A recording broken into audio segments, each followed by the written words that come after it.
Welcome back to another episode of TVGP's We Roguelike It. I'm your host, Boston. Joining me as always is Moonpeer. Hi. We are here in our second week of Cult of the Lamb. Um, my call had some difficulties this week after one specific I thing happened. I'm in the middle of some difficulties right now. Okay, I my difficulties started when I was on like my second to last, maybe third to last run of the second dungeon. And you know how every once in a while you have those rooms that pop up where the bosses will come in and they'll be like, oh, we're talking to you about cults and hats and demons and things. So one of the bosses popped up, and unlike all the other times, 6 of my followers popped up at the same time, and they the boss took away all of their hunger meter. So they were starving all at once. And I was like, that seems This is the really second bad. dungeon, right? Yes. Yeah, because he did it to one of mine when I first got into the first time. Oh boy. Yeah. So I was already having a problem with faith, like that bar was getting low, and then I'm literally in the process of crisis of faith. yeah, and like having 6 people starving all at once is certainly not helping things. And all of my things that will increase faith are on cooldown, which sucks real bad. So thankfully I just unlocked another one. So I had somebody ascend. Just essentially you're like sending them off onto cult heaven, I guess. And that helped a ton for faith, but man, I'm riding that line pretty hard on people having faith issues here. So I ended up with a non-believer. Yes, I had one this week too. So he's now in the stockade. Okay. I didn't have enough materials to build one. I did a quick run. I was like, Yeah, this ain't going on anymore. that's You're right. going in prison I have to right spread now. these lies.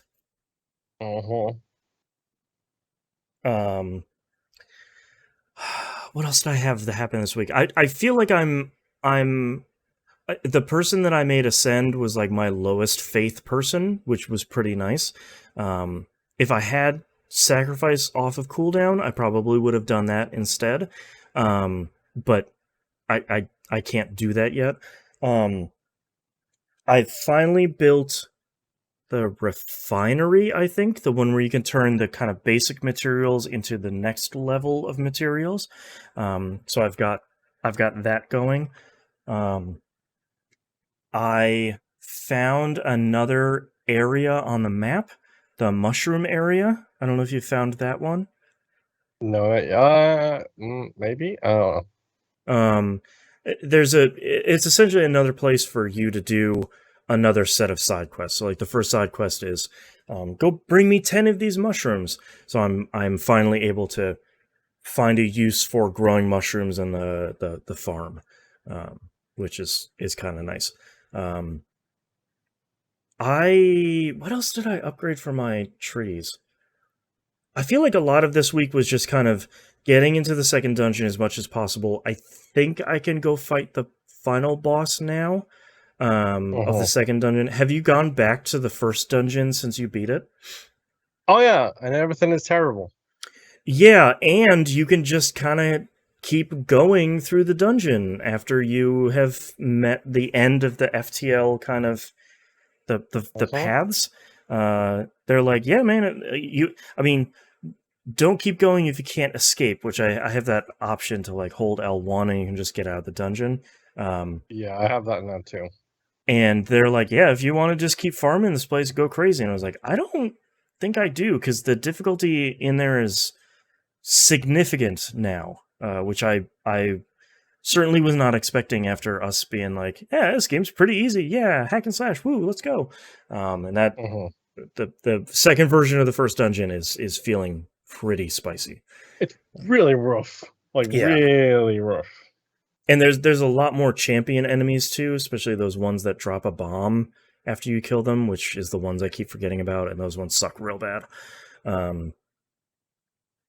What else? What did you get into this week?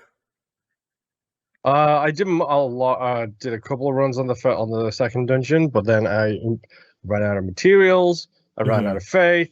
I needed to build some stuff, so I ended up doing a lot of really quick runs into the first dungeon, just so I could build some stuff and get a better idea of what's going on. Like, because I got people who don't have anywhere to sleep. I had, I had a lot of people join in and almost no room for anything, basically. So I was like, I got no materials. I need to build some stuff. I got the log cabin built, or the lumber yard built. Don't know how that works. I just built one of those too, yeah. Yeah, I'm working now on doing the stone one. Again, I have no idea how that works. But those ones are pretty nice because you just assign a person to them, and then they generate either wood or stone kind of out of thin air.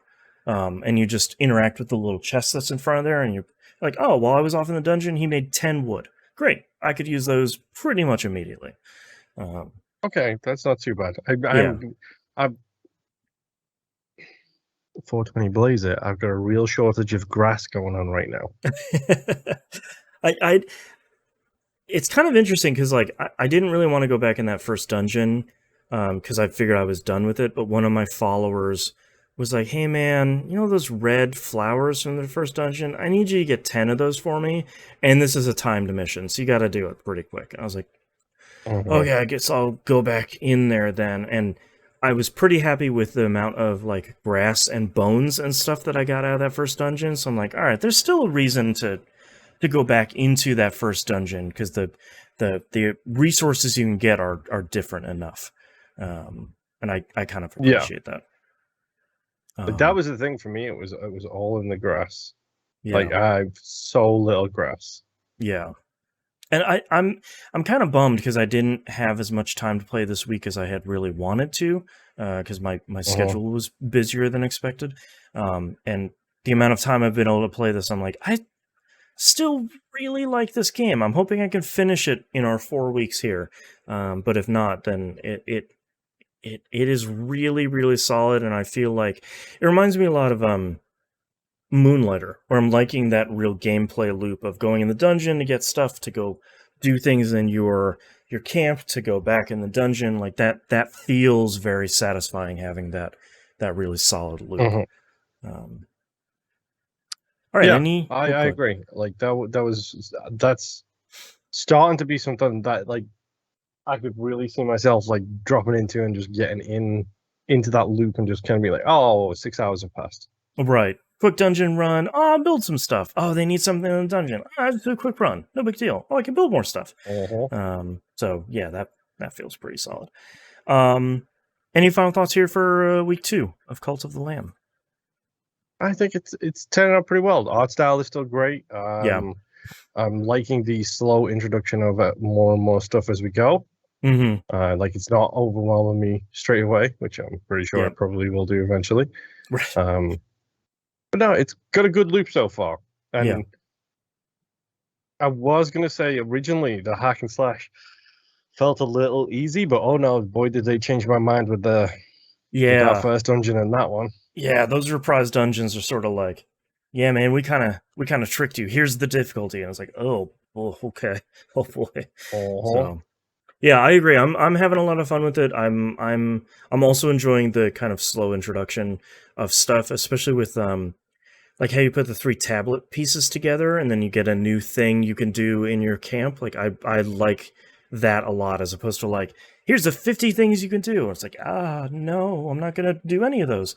So all that feels really good. This game feels really well designed, and I'm excited to play a lot more of it this week. Hopefully. Fingers crossed. Yeah. All right, that's our episode. Thank you very much, everyone, for listening. We'll see you all next run. Bye. Bye.